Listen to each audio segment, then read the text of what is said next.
2, 1, go.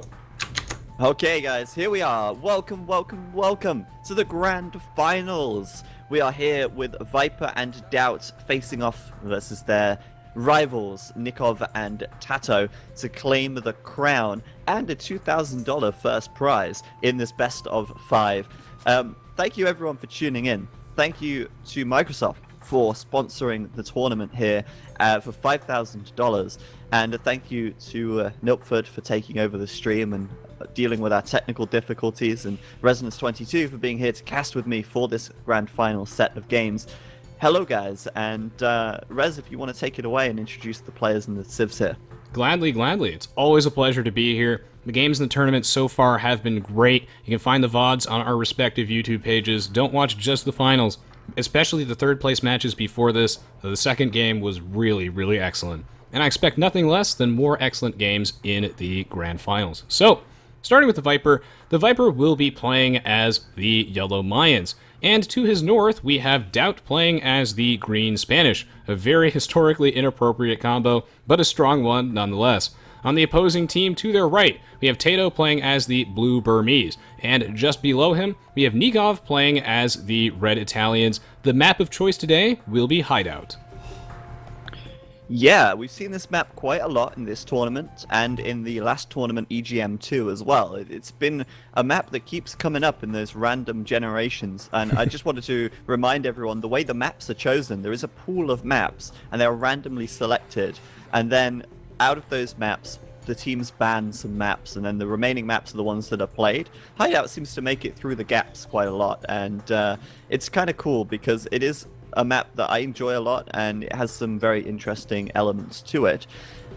But let's talk about the civs a little bit first, because the civ choice from TaToH, first thing he did was choose the Burmese, and that's expected, right? The Burmese, incredibly strong monk civilization. On a map like this, we do see a lot of monk mangonel aggression, and I fully expect TaToH to go for the monks and get aggressive with them.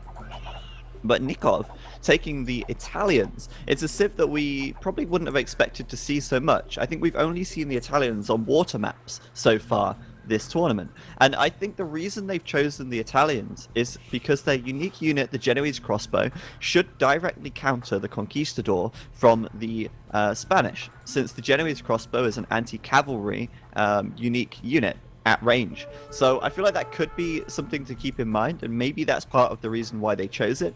But let's also not forget that the Italians save 15% on their upgrade costs to the feudal, castle, and imperial age, and their gunpowder units cost 20% less as well. So in the late game, they also have a pretty formidable army, being able to utilize that gunpowder, and that's really nice. And I love what Nicov has done right here. I know there's a lot of Nicov fans in the chat, and that was a great play by Nicov. Viper, there was a hole in Nikov's wall. Viper came through.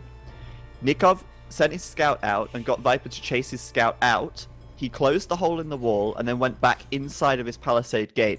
Viper, of course, followed, and now Viper is trapped inside of Nikov's walls.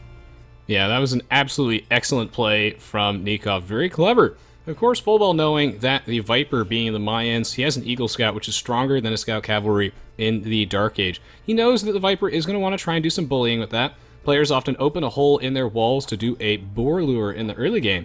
So he exploited that, and he ended up trapping the Viper Scout in his own base. This is important because it denies the Viper any sort of scouting information. As soon as that Eagle Scout goes down, and Nicov can't engage yet because it has 41 HP, which is still more, then the Viper is going to be basically playing in the dark. I think he made a very interesting point about why the Italians are being picked here, perhaps for the Genoese Crossbowman. I think that they're a criminally underrated civilization since the last set of buffs that we gave them in like patch 4.8. I think they're a very good civilization, and I like both teams' choice of civs. I feel like they have a fairly well-rounded group, and the Viper going to start walling on the right side. Okay, so Burmese. Let me just quickly check something here. Burmese, +1 infantry attack per age. Yep. And what does the Italian unique unit that unlocks for everyone? What is that? The Condotierro. 80 HP, 10 attack, 16-second creation time. Super fast creation time. Plus, if the Burmese make them, They could Oh. also get the +1 attack per age on top of that, which could be really powerful actually, and maybe a combination that these guys are considering. That is a good point. In fact, one of the combinations that I fear the most from a balance perspective would probably be the Mayans plus the Italians, because the Italians give the Condotierro unique unit the barracks to all their teammates. The Condotierro is intended to be an anti-infantry style. So it's supposed to be an anti-gunpowder infantry. Oh, this scout's going down. Great to see TaToH pulling that quick in. wall from Nicov. Nice. And then the scout, yeah. Oh, stab him with the villager. Oh. Oh. Oh well. Oh well. Nice try. They got it anyway. Okay, so the Condotierro. It's an anti-gunpowder infantry unit. It actually has excellent combat stats. One thing that caught us off guard with initial balance testing is just how strong that unit is. Just as something that you do in the early Imperial Age. You just mass it up. You pretend like it's not a counter to gunpowder units, and you just treat it like a champion that you don't have to upgrade. So in that respect, it's pretty good, but we have nerfed the creation time on it significantly, which weakens that specific strategy, but still leaves it viable as an anti-gunpowder unit. This is also crucial because the Spanish love to make gunpowder units, and the Condotierro deals with that quite nicely, and the Burmese have excellent Condotierros, so what a cool set of civilizations from TaToH and Nicov. I love it. I really hope they thought about that and they're considering that, because I think that would be amazing. So in the meantime, obviously we've witnessed Viper losing his scout cavalry, not scout cavalry, Eagle Scout there inside of Nikov's base. That was really nice, and that's going to deny any scouting information from the Viper. But both Viper and DauT taking the time here to wall off their sides of the map. Viper with his palisade wall coming up here on the right side, and DauT with the same on the left side. It seems like these guys are preparing to just split the map in half and wait it out. And, you know, I don't know if that indicates that they're playing a more defensive playstyle or if they're planning on actually getting aggressive in the Castle Age, but I know that DauT is a player who does like to boom. I know he's a player who would, you know, I think he'd prefer to get his 3 TCs up and going before he really gets aggressive, and I anticipate he's going to be doing just that. And interestingly enough, DauT, normally when we've witnessed the Spanish, we normally see them taking stone to get the castle and make the conquistadors. But DauT here, as the Spanish player, he isn't taking stone yet. He's just doing a standard fast castle. And that could tell us quite a lot about his strategy, since you would expect him to be on stone right now. Yeah, this is definitely atypical of the Spanish. He is going for a standard fast Castle Age build. In terms of the hideout metagame, generally speaking, because players start with palisade walls, a Dark Age or Feudal Age rush is discouraged because it's very difficult to get past those. But in the Castle Age is when the action really starts picking up. And that's when the Spanish as a civilization are very strong, because the Conquistador unique unit has excellent combat stats, and it's very, very cost efficient for the resources that you spend. Fascinating to see that he's not doing that. I wonder if he's just going to end up full booming, and maybe he is, because he is starting what appears to be stone walls. Players often split that map in half, and it looks like DauT's going to play very defensively. Yeah, absolutely. I think DauT is going to be playing that defensive game style with the boom, as I kind of thought he would, to be honest. Now, I just want to say, I know there's a lot of Spanish viewers right now, because I do see a lot of Spanish in the chat, and there's absolutely nothing wrong with you guys being here at all, but I do want to inform you that we do actually have a Spanish stream as well. So if you would rather watch this game in Spanish while you cheer for Nicov, you can actually head over to the Spanish stream. It is linked below the stream, and it's being cast by Mem and Riverplation, the 2K player that you've probably seen in the EGM2. They're streaming on Escape AoE_ES, just to inform you of that. But of course, if you want to watch us cast as well, we appreciate that, and you can stick around here also. But what's interesting to me is that Viper is actually walling up with stone as well. And it seems like, you know, if you look at Viper's eco, he's only got 2 villas on stone here. That's not typical of doing a castle drop strat. And yeah, I do get the feeling like both Viper and DauT, they've gone into this with a game plan. And that game plan is, let's boom this one. Yeah, that's a very interesting game plan at that. Of course, the Spanish in the late game are an absolute monster, something that you're never sad to see in your team, because of their 25% increased gold income from the trade, and also just their very broad open tech tree. Sure, they don't have that great of a set of economy bonuses, with the no gold cost on blacksmith upgrades and the faster building. It's nice, but it's not amazing. But in the late game, the Spanish are absolutely excellent. And the Mayans, of course, can boom very nicely with their insanely strong economy of 15%, faster, longer-lasting resources, and I'm curious to see how this will play out for them, because I can't help but feel that TaToH and Nicov also have a great Imperial Age, but they might not be able to see this coming. Well, I think Nicov will see the wall coming up, and he will, pardon me, he might react to that in, you know, saying, well, if they're walling up on this side, go check out what's going on the other side, TaToH. We need some information here. We need some reconnaissance. And TaToH is moving his scout over that way now. So they're going to see the walls fairly soon, and hopefully they do see them before they commit to like a castle age aggression.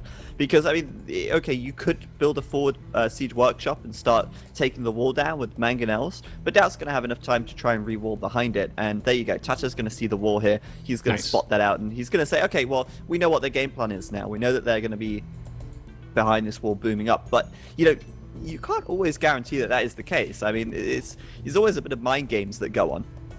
And for me, the mind game, if I was Nicov and TaToH, is, okay, they're walled up like this. What are they doing behind those walls? Are they booming up? Or are they actually building a massive army? And they're going to delete their wall and come through and destroy me? So there's no peace of mind that that there's any safety here. But I love what Nicov is doing. Nice. He's coming forward, dropping the castle on the wall. And yeah, I mean, Viper's just spent so long. This is this villager's life work right here, building this line of palisades and this line of stone walls, because they just take so long to build. And now he's like, God damn it, I've just spent 15 minutes of this villager's time walling this up. For what? Because this castle is going to tear that wall down very quickly, and there's no way Viper can wall behind this. Yeah, so one of the other things that's great about these walls is the denial of information, like you said. They're basically playing in the dark. They have no idea what is on the other side of the Viper and DauT's walls. But speaking of playing in the dark, Nicov put his castle at exactly the right distance so that the Viper did not see it coming up. And the element of surprise is huge. It's all about those mind games. And this means that the Viper will not have time to reinforce those walls, add an extra layer, react to this. He's going to have to put down another siege. He's going to have to put down like a siege workshop or something to try and defend. But he doesn't have the wood in the bank. He just thought he was going to get to boom in peace. He's in for a rude awakening as now Nikov's going to shred through those walls because the castle fires 4 arrows apiece. So he'll just chip right through it. Yeah, I think he knows something's up though, because Viper here did move a lot of villagers over to stone. I think he'll have a defensive castle up in time for Nicov to break through and do some damage, but even still, I think it's going to be interesting all the same to see how Viper does react. Obviously, Nikov's going to have the edge with military production here, because the Genoese crossbow are already being queued out. And on the other side of the map, both DauT and TaToH are content to boom it up, it seems, though I'm wondering what is going on with DauT. He's only got 2 TCs at the moment. Is DauT actually going to be doing like a 2 TC boom for like a fast Imperial? Because I would have expected to see the 3rd TC by now, if that wasn't the case. I'm going to have to agree with you there that it's very odd. Yeah, he's even just spending the wood on a mill, which could have been a 3rd town center. So this signals to me that this is clearly deliberate. He's going for a 2 town center fast Imperial Age. What will he do with this, though? It's probably going to be gunpowder. Maybe he'll use it to sling some resources to the Viper, but if I had to guess, he's going to be going for gunpowder, and this is really interesting. It will catch them by surprise, and the stone walls will allow him to do that safely, and his opponents, Nicov and TaToH, will have no idea this is coming. Speaking of things that are on the way, Nicov he's in through the stone walls. The Viper trying to add another layer of stone walls. Actually, this forest is quite well generated. He should be able to hold the line there, and like you said, this castle will keep him alive. I think the Viper will be fine. Yeah, I think so too. That castle's going to come up with plenty of time to spare as those Genoese crossbow close in. And of course, Nicov doesn't really have the vision here to know where exactly Viper is hanging out. So that castle will push him away or deny him for now. And that's all good. But yeah, I think I was wrong about DauT. He did actually add his 3rd TC. But it was quite delayed in comparison to TaToH. DauT on 50 population right now, with TaToH on 52, 53. It's not a huge difference, but the 4th TC is already coming up for TaToH, and I expect him to actually pull ahead in villages quite a lot here. I also would expect a 4th TC from DauT, but I might be wrong. And whoa, on the left side, Nikov's scout, maybe getting a little lucky, but coming in here, and he's actually going to find the gap. Yeah, so the Viper's village is going down. Yeah, the Viper's spider sense was tingling. He realized that finishing that piece of wall was not worth it. He needed to close the other side of that forest as fast as possible. But he was in the wrong place at the wrong time. Nicov, in the right place at the right time, picks off that villager. He's got fletching. The Viper does not. But the Viper's unit here is better in this situation. I mean, I guess they have an additional 1 attack. The Genoese Crossbowman does, but the extra 5 HP in the Mayans economy, I think, is better. Either way, Nicov will bring in a mangonel, and this will allow him to apply a ton of pressure to the Viper, basically just circumventing that castle entirely. And meanwhile, DauT's stockpiling a lot of food and golds. This makes me think that if he is going for a more standard boom, that the Imperial Age is on his mind in the not too distant future. Yeah, he is on a 4th town center now. Yeah, he is. So now we've got the Genoese crossbow versus the plumed archer. The Genoese crossbow has one more base attack. They have the same amount of range, but the difference is the plumed archer has one pierce armor, whereas the Genoese crossbow has none. So overall here, the plumed archers will come out on top. They're also a cheaper unit as well, since they get the reduction in cost from the castle also. So that means that the mines here will be the superior will have the superior unique unit for this kind of battle. Nicov going to stand on his hill for now, and of course he's going to keep bringing mangonels in, but Viper already has the defensive mangonels ready. Someone was asking in the chat, why is Nikov's score so low? Nikov's actually very behind in population. He only has 2 TCs. He's actually behind in quite a lot of villages right now, and this castle and siege workshop set him back in that respect. So Viper on 3 TCs whilst booming up here and making military, whereas Nikov's only on the 2. So he actually had a little bit of a slower start, and it's a little more expensive. Oh, Viper with his plumed archers going to catch this mangonel out perhaps. Let's see his micro here. He is a god of micro. And would you look at that? He was actually focusing on the Genoese crossbow instead of the mangonel, knowing that the mangonel couldn't shoot, and he's going to finish that off now as well. One more shot.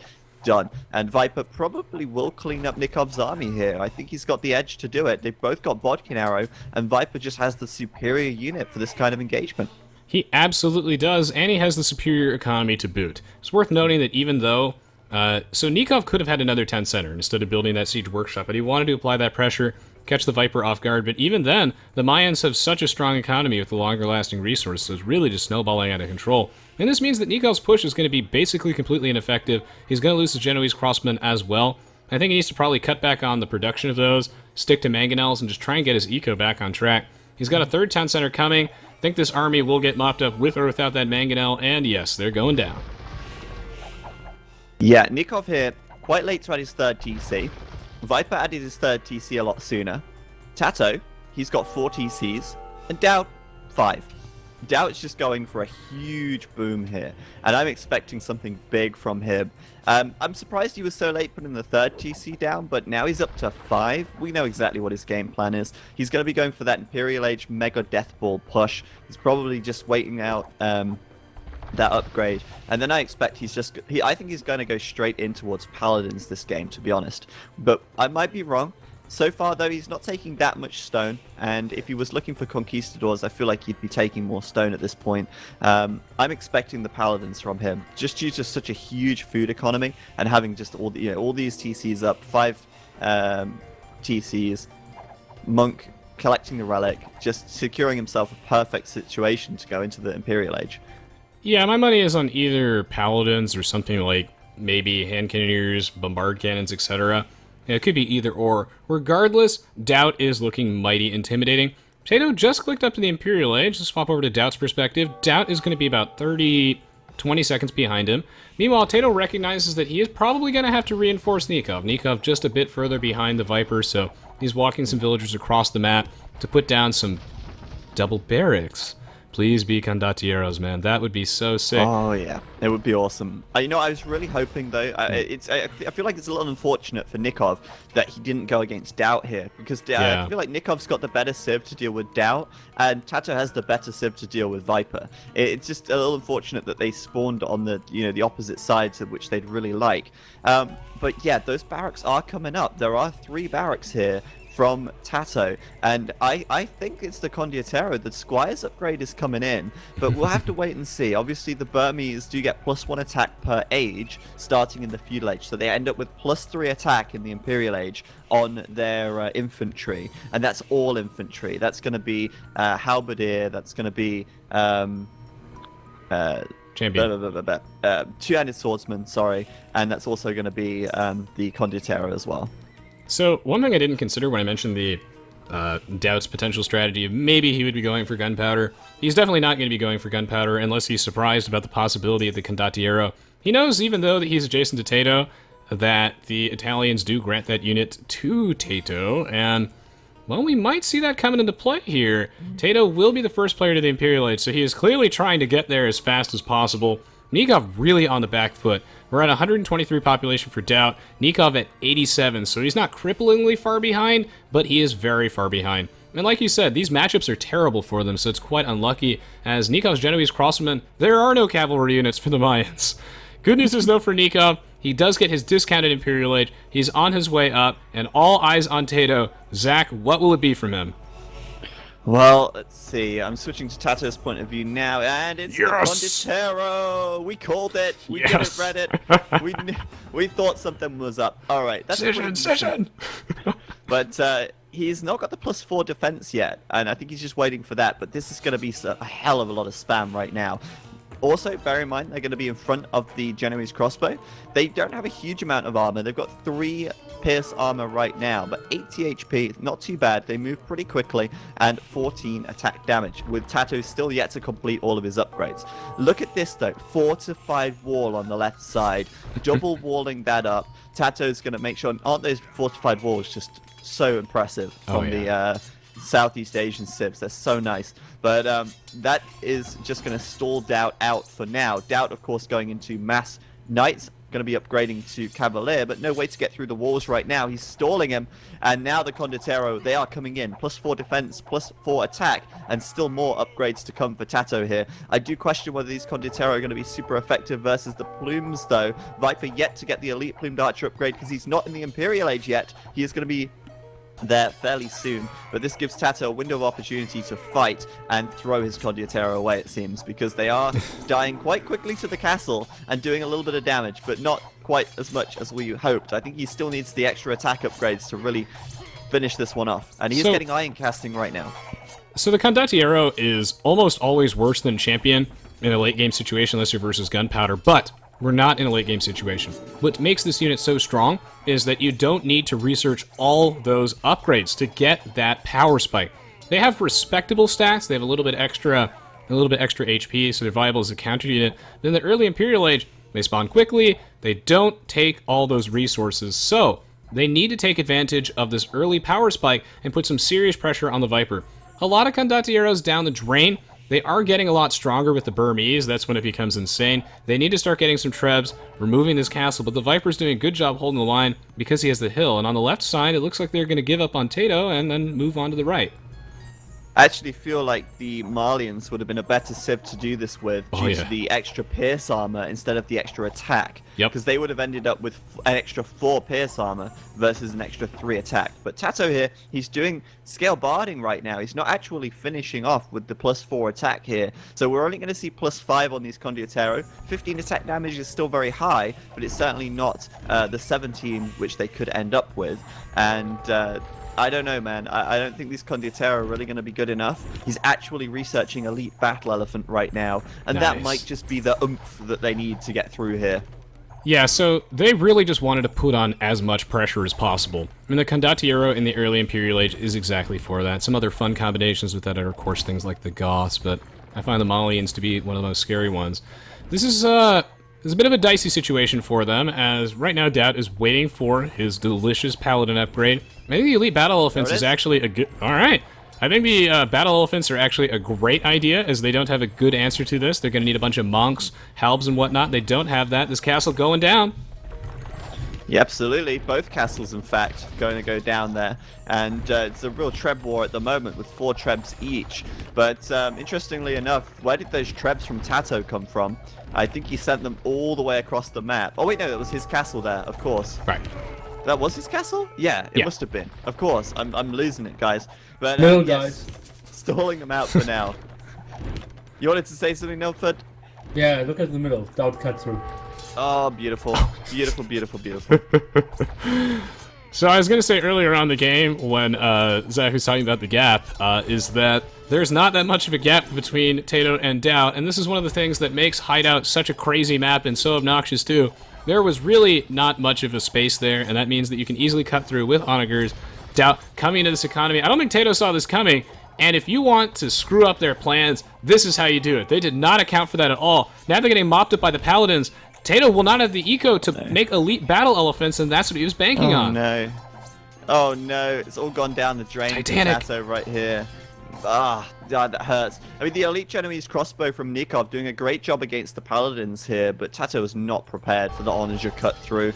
That is something on this map that really screws players over, and I guess it's not something you anticipate coming from the, from the Spanish or coming from the Mayans either necessarily. I guess with the onager making it so much easier to cut, it just opens the floodgates to these paladins, and TaToH here falling foul to that. That's gotta hurt. So many idle villagers right now for TaToH. He's down to 120 population. DauT, on the other hand, is at 174, and most of TaToH's economy is now idle. Oh, that was so unlucky for them. Well, not unlucky, but it's just well played by Viper and DauT, I guess, but unfortunate for TaToH and Nicov all the same. Yeah, very well played on their part. I have to say, I love TaToH and Nikov's game plan. I really think it was well done. It's just they were not prepared at all for this cut by DauT and the Viper. Some excellent decision making, and really the Viper did such a good job holding the line too. So they countered a great strategy with an even greater one. TaToH falling apart. He is able to make halbs, and these halbs are exceptional with the 6 and then the 6 attack and then the additional 3 that they get. But no blast furnace, no economy for TaToH, and without the elite battle offense, which I really think would have been the ace in the hole, this is going to fall apart. I love the Genoese Crossbowman as a way to deter the Paladins, but it doesn't matter. The Paladins are in TaToH's base. Yeah, that's the thing. I feel like that's the biggest problem for TaToH and Nicov. They couldn't get DauT and Viper where they wanted them. Yeah. I think the ideal situation is, okay, Nicov uses his Genoese crossbow to fight the Paladins, not fight the plumed archers, because they die a horrible death to the plumed archers. So I think that was the key there. They needed to use the Genoese crossbow to kill the Paladins, and they needed the battle elephants to kill the plumed archers. If they'd have managed to pull that off, I think they would have won that fight. But DauT and Viper, you know, they're not stupid. They're going to make the best play possible, and that is to not engage in that fight. They want to engage in any fight other than that. Anything that can give them any advantage at all. And that advantage, of course, is just, okay, let's take the Paladins to the other side of the map and actually gut TaToH's base while he least expects it. So TaToH here, he really has nothing left. It's all onto Nicov now, yet somehow TaToH still has the highest score here. Which is ridiculous. So, how do you defend against this? That is the question. Well, on a map like Hideout, it's great to have defensive castles, which TaToH actually did. He had a defensive castle to protect his town centers, but you don't want to build them right up against the wood line, because then they become trebuchet fodder. The thing is that he didn't have enough defensive infrastructure in his base because he got surprised by it. We can't really blame him for that. He had most of his military buildings on the right side of the map. He also had most of his military on the right side of the map. So really, DauT just analyzing the situation, realized that TaToH would not see this coming. Now he's swarming him, and TaToH's so weak, somehow has more score than Nicov, but I think they're in huge, huge trouble. Yeah, exactly. And I think right now as well, TaToH here, you know, he's trying to defend this with monks, and that's a really great unit choice to defend this kind of aggression from heavy cavalry like paladins from DauT, but it's just going to come too late, and it's not going to be enough. So that's going to be the GG there from TaToH and Nicov. DauT and Viper going to grab themselves the victory in game number 1. And, you know, it was a very nice attempt from Nicov and TaToH. I do think they had a great game plan, but Viper and DauT, they're not going to play TaToH and Nikov's game. They're playing their own game, and I think ultimately Viper and DauT reacted better, and I would argue that maybe even that was the game plan all along, to cut through the middle, because DauT and Viper both walling the sides like that really allowed them to boom the way they wanted to, and I think they were preparing for that kind of cut through anyway. Yeah, that's a really good point. I think this is something that they certainly considered, especially looking at the way the map spawned initially. They were like, okay, well I can probably, if need be, cut through this and end up winning the game.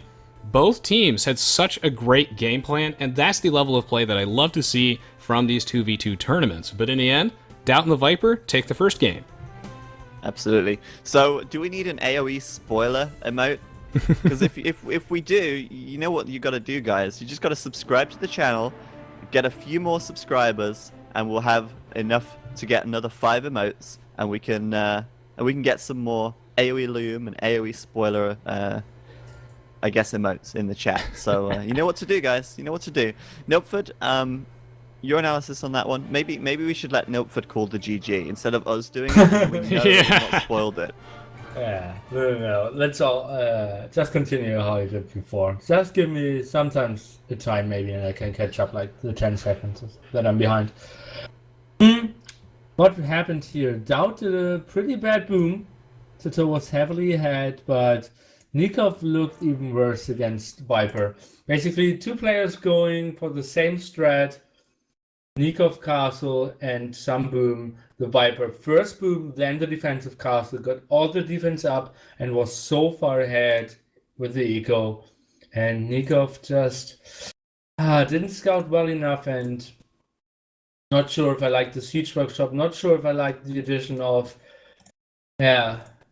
his Genoese Crossbowman at all. Maybe just put the threat of army into the head of Viper and then not build something. It is mind games, but if you just go for some units, it's basically guaranteed that you come out behind. But it was really tough for them. The Viper and DauT both got the walls up, boomed a lot, nice defensive play, and Nicov and TaToH's reaction should have been to just boom themselves, but it would have been super risky. It is rock, scissors, papers, and this time Nicov was on the losing side.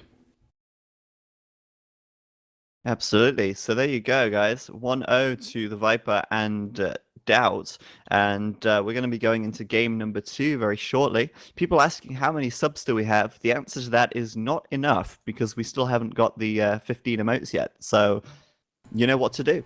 Simple as that. Okay, so game number 2 going to be Arena, actually. Is this the first Arena game on this grand, like on the whole tournament yet?